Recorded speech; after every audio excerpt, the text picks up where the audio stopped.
Existem muitas coisas acontecendo ao seu redor que você não está vendo. Algumas coisas você está vendo, como esses mosquitinhos aqui, você consegue ver eles, inclusive entra no nariz do pastor de vez em quando. E existem algumas coisas que você não vê, como, por exemplo, as bactérias. E existe algo que eu acho muito interessante também, são as ondas eletromagnéticas que estão ao nosso redor. As ondas de rádio, inclusive. Se você tiver um raidinho aí, e ligar ele e sintonizar, você vai sintonizar ondas de rádio que estão aqui ao nosso redor e você não está vendo. Raios infravermelhos, como o controle remoto da televisão, né? Que você vai lá, controla o DVD, a televisão, sai uma onda ali que você não enxerga, mas que ela está ali. Ondas ultravioletas que no vácuo se movimentam a uma velocidade de 300 mil quilômetros por segundo. Interessante, né? E quem tem um pouquinho de conhecimento aí de biologia sabe que é a velocidade da luz, de física, né? Claro. E algumas coisas você enxerga, outras coisas você não enxerga. Pastor é inteligente demais. Caramba, como é que você chegou nessa conclusão?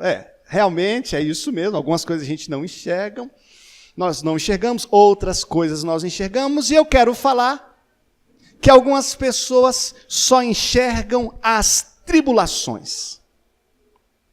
Algumas pessoas só enxergam os obstáculos. Algumas pessoas só enxergam os problemas. Algumas pessoas só enxergam as dificuldades da vida. Você já se encontrou com alguém que quando você começa a falar com ele, ele só fala de crise? Crise, ninguém está vendendo nada, o comércio está ruim, o governo não ajuda, talvez em 2027 essa crise passe. Ou às vezes você encontra alguém doente, que até está enfrentando uma dificuldade, uma barra pesada com a doença, mas só fala da doença o tempo inteiro. Fala da doença, eu estou mal, estou muito mal, eu estou doente, eu estou sofrendo, e você está aí, vivendo essa sua vida tão boa, e eu estou aqui sofrendo. Meio que vão se tornando um buraco negro, que sugam toda a luz, sugam tudo, toda a luminosidade. Há pessoas que só olham as dificuldades e não enxergam tantas coisas boas que Deus tem feito. Não enxergam a mão protetora do Senhor, não enxergam o agir de Deus nos bastidores. A Bíblia nos fala de um jovem e de seu discipulador, de seu mestre, que se chamava Eliseu. Eliseu estava sendo alvo da fúria do rei da Síria, que intenta contra ele, cerca com carros e cavaleiros a cidade de Dotã, onde Eliseu estava, a fim de matar Eliseu e certamente os que o apoiassem. Então esse jovem rapaz acorda de manhã cedo, olha pela janela e vê centenas de carros e cavaleiros contra eles. Veja o que a Bíblia diz. Capítulo 6, versículo 15. O servo do homem de Deus levantou-se bem cedo pela manhã e, quando saía, viu uma tropa com cavalos e carros de guerra havia cercado a cidade. Então ele exclamou: ai, meu Senhor, o que faremos? O profeta respondeu: não tenha medo. Aqueles que estão conosco são mais numerosos do que eles. E Eliseu orou: Senhor, abre os olhos dele, para que veja. Então o Senhor abriu os olhos do rapaz, que olhou e viu as colinas cheias de cavalos e carros de fogo ao redor de Eliseu. Amém? O texto é rico, o texto é longo, sugiro que todos vocês leiam. Aqueles dois estavam diante de uma ameaça do rei da Síria, diante de uma ameaça do rei da Síria. O jovem, quando acorda cedo, que vê aquele exército contra ele, se desespera, fica preocupadíssimo, pensa que chegou o fim dos dias dele e clama a Eliseu, que tinha visão espiritual, que cria em Deus, que conhecia a Deus, que confiava a Deus. E Eliseu ora: Pai, Senhor, abre os olhos desse rapaz, para que ele veja, Senhor, que maiores, em maior número, mais forte, são os que estão conosco, do que os que estão no mundo, os que estão ao nosso redor, do que os que estão contra nós. E aquele jovem que só estava enxergando o exército inimigo, aquele jovem que só conseguia ver o obstáculo, a dificuldade, a luta, o problema, ele então consegue uma visão espiritual, Deus lhe concede uma visão espiritual, e ele consegue ver ao redor daquilo tudo, o exército divino para lhes proteger. E aí aquela face triste, desesperada, atônita, dá lugar agora a um rosto otimista, alegre, entusiasmado, cheio de fé, que cria então que a vitória seria certa, que a vitória era inequívoca, que a vitória pertencia ao povo de Deus. Narro essa história para vocês, quero que nós reflitamos a respeito delas. Porque às vezes você está hoje imerso em problemas. Você está hoje em um epicentro de um terremoto e você olha ao redor e só vê obstáculos, só vê dificuldades, só vê lutas, só vê problemas. Seus problemas são maiores do que você, suas forças são poucas, o seu inimigo é grande, o seu inimigo é agressivo, seu inimigo é ofensivo, seus problemas são intensos e você não vai conseguir. Às vezes a sua visão é essa. Mas Deus quer te falar essa noite, que ao redor desses problemas, há um Deus poderoso, que está no controle de tudo, que está acima, que tem todo o poder. E às vezes nós praguejamos, se desesperamos, murmuramos, quando não percebemos, quando não vemos, quando não cremos que existe esse exército maior em nosso favor.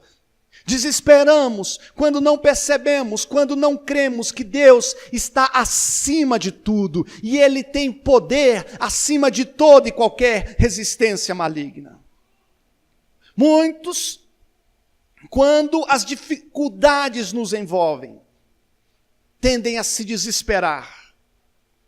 E essas dificuldades que nos envolvem, essas lutas ao nosso redor, elas gritam, elas nos ameaçam, elas rugem como um leão, a fim de te amedrontar, a fim de te fazer recuar, a fim de te fazer se enclausurar num cubículo longe de todo mundo, jamais sair, jamais dar as caras à tapa, jamais lutar pelos seus ideais, pelos seus propósitos, quer te afugentar, quer te diminuir.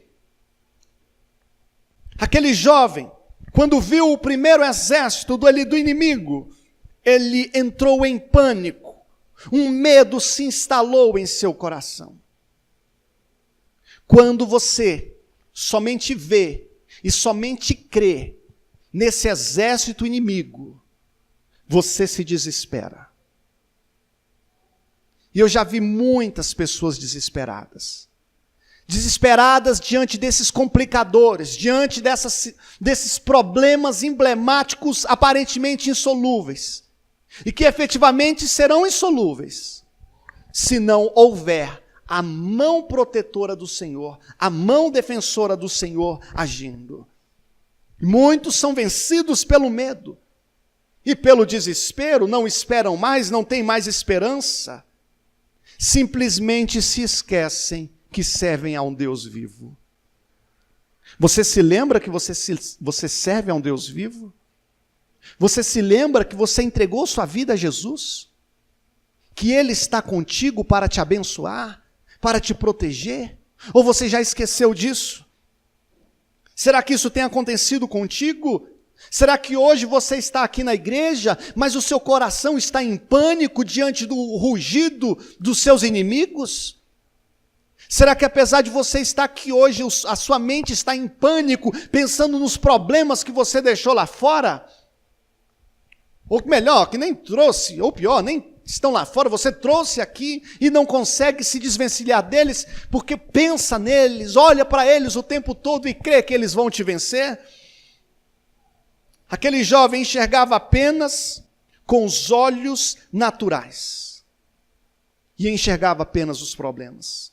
Falava apenas dos problemas, cria apenas nos problemas. Tinha uma visão puramente natural. E quando nós cremos em Cristo Jesus, quando nós nos alimentamos da palavra, quando conhecemos a Jesus, nós passamos também a olhar com os olhos da fé. O olhar daquele que crê é diferente do olhar daquele que não crê. Vai lá, eu não sei, ele acorda Eliseu, chama Eliseu, mostra para Eliseu o inimigo. Olha Eliseu, ali, eles estão ali, e ali, e ali, e aqui, e aqui, e ali.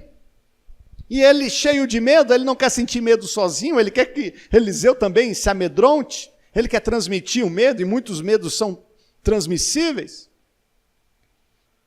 Mas Eliseu era alguém maduro, era alguém que conhecia a Deus e confiava em Deus, que ouvia a voz de Deus, que falava com Deus, mas que amava a Deus e que por Deus era amado.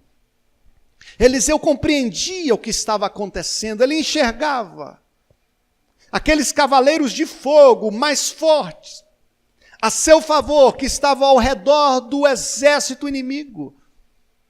Eliseu cria neles, cria em Deus. Na verdade, eu penso, não sei se necessariamente Eliseu já havia visto aqueles cavaleiros, ou se ele apenas cria, e ele desejava que o seu servo também cresce.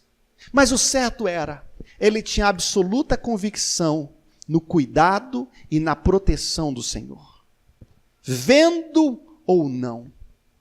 E eu queria desafiar você a subir a esse patamar, onde você confia de forma absoluta que Deus está ao seu redor, em você, sobre você, ao seu redor, para proteger, para cuidar, para abençoar, para preservar, para dar provisão.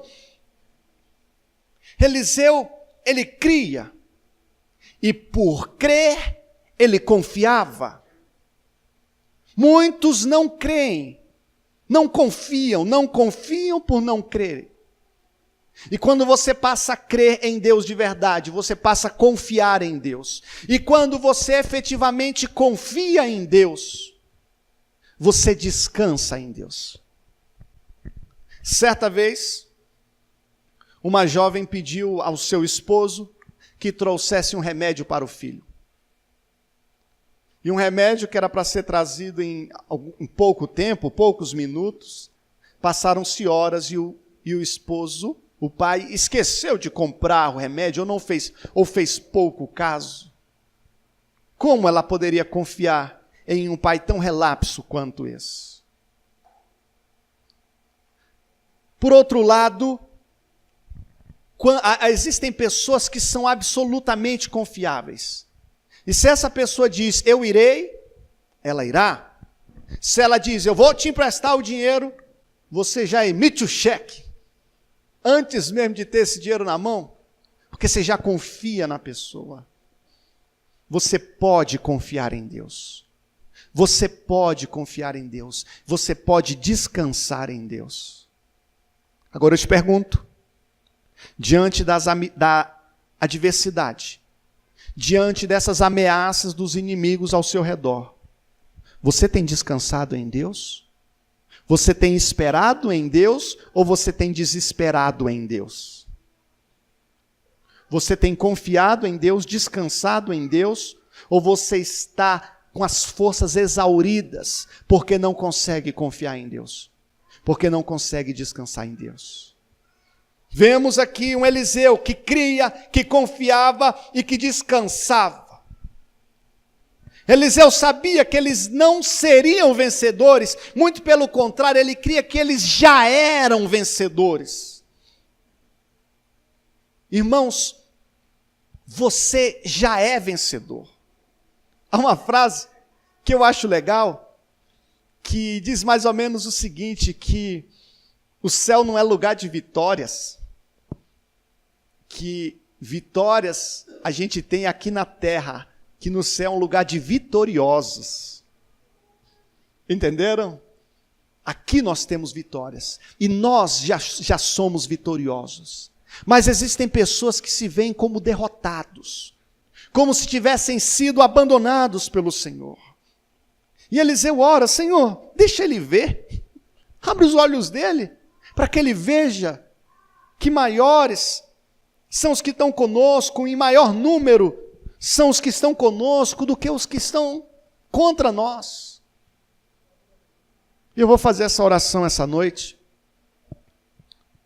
para que Deus toque em você e abra os seus olhos, para que você perceba que o Senhor está aqui, que o Senhor está contigo, que o nosso Deus é um Deus forte, um Deus onipotente, e que Ele está ao seu favor, e que você pode e deve descansar nele.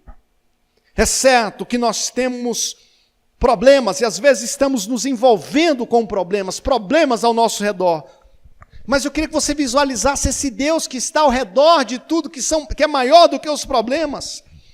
Você olha para as doenças, para a escassez, para a perseguição que te envolve, mas o Deus da provisão é maior do que a escassez, que Jeová Rafá é maior do que as doenças, de que Deus é maravilhoso, que Deus é poderoso, Ele cuida de nós, que você possa perceber essas ondas que estão ao nosso redor, não as ondas eletromagnéticas de rádio e TV, mas as ondas de bondade do Senhor, do amor do Senhor, da misericórdia do Senhor, da graça do Senhor, do amor que Deus tem por você. Eu queria que você sentisse essa onda, talvez tendo até um rupiãozinho assim, sentir a onda, uma onda de que Deus me ama, sim, esse amor está aqui. Talvez você ainda não percebeu, mas Deus, Ele te ama, e isso faz toda a diferença. Nesse cenário de cavalos e carros de fogo ao redor de Eliseu, ele percebe que a vitória é inevitável, mas sabe que a vitória vem unicamente de Jesus Cristo. E eu queria que você percebesse isso, que o autor e consumador de nossa fé é aquele que age em nosso favor, que tem te abençoado, te dado recursos para você alcançar os teus sonhos, aquilo que você tem tanto desejado. Reconheça que as suas vitórias vêm do Senhor. Você sofre, enfrenta lutas, mas Deus não assiste a tudo apático. Deus está no controle, Ele age, confia no Senhor. A palavra de Deus fala no livro de Daniel, capítulo 3, a respeito de 3 amigos, Sadraque, Mesaque e Abidnego, que diante de um desafio muito grande entre retrocederem quanto à sua fé, se prostrando diante de um ídolo, eles preferem a morte e são lançados na fogueira, na fornalha. E eles estão literalmente no centro do fogo. Fogo ao redor deles. E tem hora que você está em luta e fala: aqui está fogo na canela mesmo, sangue na canela, está dureza, está difícil. Eu estou na fornalha, está quente, está igual ali Sadraque, Mesaque e Abidnego. A gente ilustrando assim em poucas palavras, não conseguimos ter noção da dimensão disso tudo, da seriedade disso tudo e do desafio que eles estavam enfrentando. Porque ser lançado na fornalha era uma morte inevitável. era uma punição, a morte era certa, a morte era iminente, a morte era inevitável. Mas Deus agiu em favor deles. E algo que deve ser falado e repetido, que Deus não os livrou da fornalha de fogo. Deus os livrou na fornalha de fogo. Deus permitiu que eles fossem amarrados, que eles fossem lançados no fogo. E lá no meio do fogo, eles foram alvos da bondade do Senhor, do livramento do Senhor, do perdão do Senhor. Queridos, eu podia fazer uma oração aqui, tipo, para ninguém nunca ser lançado na fornalha de fogo. Mas não tem como, vocês vão ser lançados. Hora ou outra você vai enfrentar essa barra pesada. Agora o maravilhoso é nós estarmos nessa fornalha de fogo, mas nós crermos que o Deus de fogo, o Deus que criou o fogo, está ali conosco. Ele é o nosso companheiro nessa dimensão. E ali na fornalha eles enxergam um quarto homem, caminham com esse quarto homem.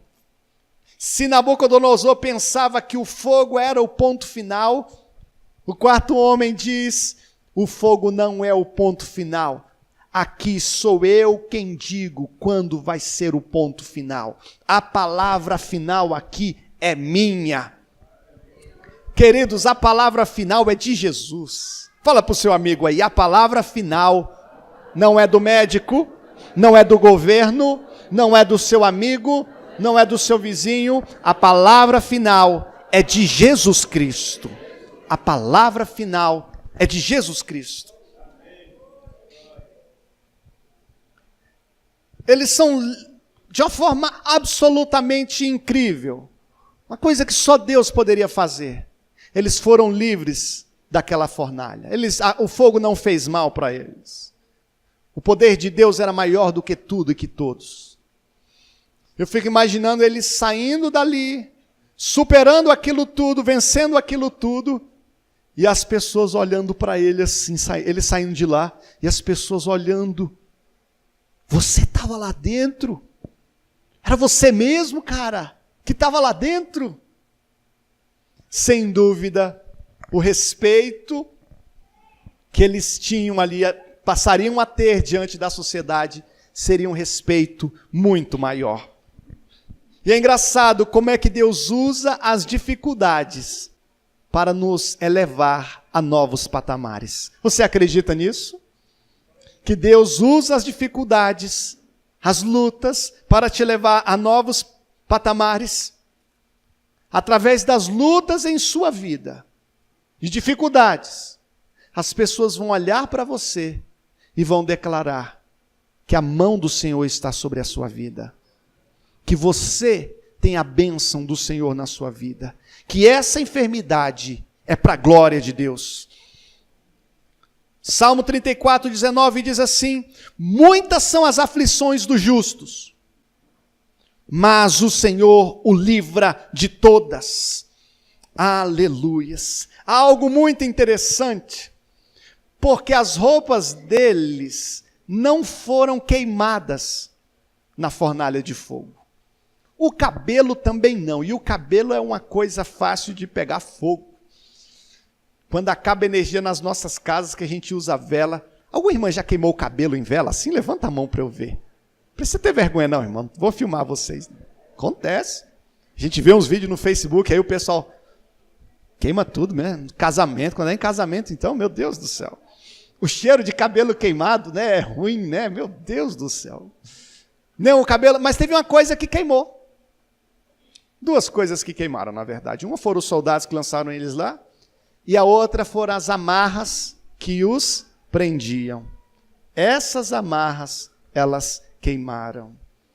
Preste atenção no que eu vou falar para vocês. Existem algumas amarras que ainda te prendem, que são vencidas quando você passa pelo fogo, quando você passa pela luta, quando você passa pela dificuldade. Às vezes, tu é uma bênção, mas ainda tem algumas amarras que precisam ser vencidas. E Deus utiliza o fogo, esse desafio, lutas, angústias, para nos fazer amadurecer, para nos depurar, para nos purificar. Romanos 5, 3 e 4 diz assim: não só isso, mas também nos gloriamos nas tribulações, porque sabemos que a tribulação produz perseverança, a perseverança, um caráter aprovado, e o caráter aprovado, a esperança. O certo é, depois da fornalha, você não vai ser mais o mesmo. O que eu quero falar para vocês, que o Senhor está ao seu redor. O Senhor está aqui. Ele está conosco. Você não precisa temer. Você precisa confiar. Salmos 91, 11 diz: porque o Senhor dará ordem aos seus anjos a teu respeito, para que te protejam, para te guardarem em todos os teus caminhos. Que nossas palavras hoje sejam: Senhor, obrigado pelos teus anjos. Obrigado por tua proteção. O inimigo não vai ser capaz de agir se Deus não permitir. Se Deus disser para, ele para. Satanás conversando com Deus a respeito de Jó, Deus pergunta: viu meu servo Jó? Que pessoa, gente boa, pessoa benção. Aí Satanás diz: claro, acaso não puseste uma cerca em volta dele? Jó 1:9. Senhor, tu não colocou uma cerca ao redor dele? Eu tento entrar, Senhor, mas não posso, tem uma cerca. Eu vou para um lado, mas tem uma cerca. Eu vou pelo outro lado, tem uma cerca. Aí Deus diz: tudo bem, eu vou tirar essa cerca, mas não toque na vida dele. O nosso Deus é poderoso, o nosso Deus põe um termo. Nosso Deus decide se é uma vírgula ou se é um ponto final. Nosso Deus tem um total controle todo o tempo.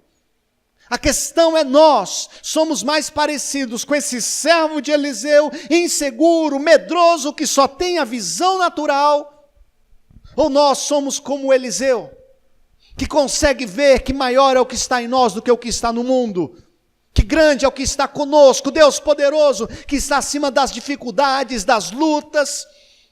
O nosso Deus é um Deus maravilhoso, que está no controle, que está ao nosso redor, de maneira que conseguimos enfrentar sofrimentos no corpo, mas paz no coração.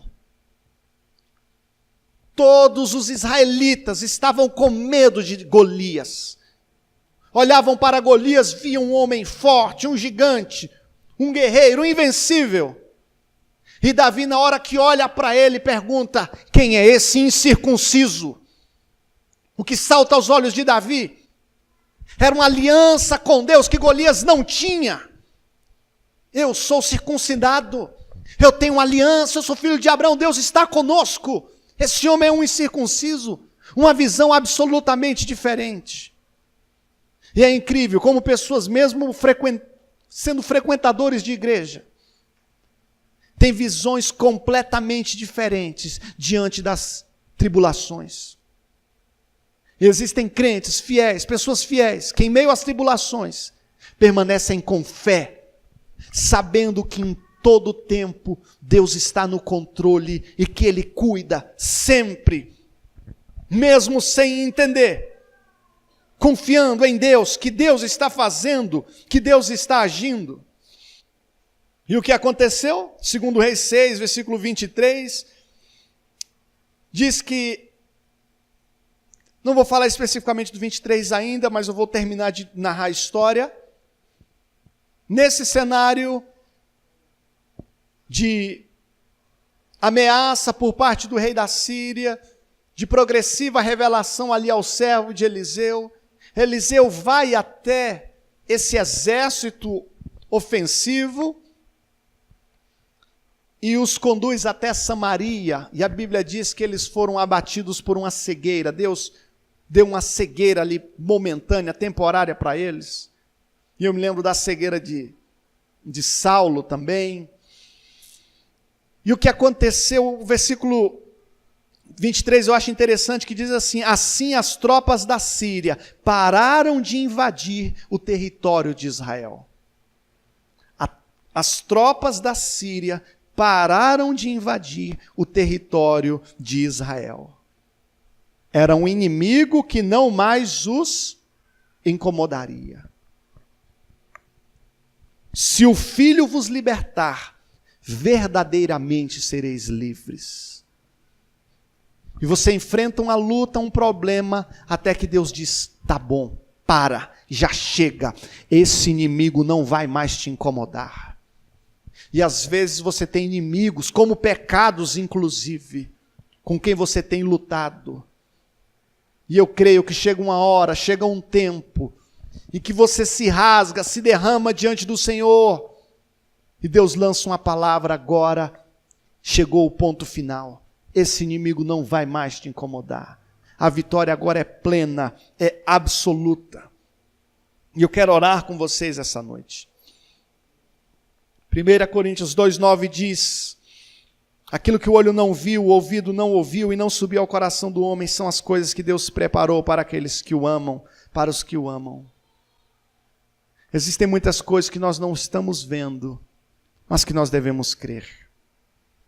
E você não deve se mover apenas pelo que você crê.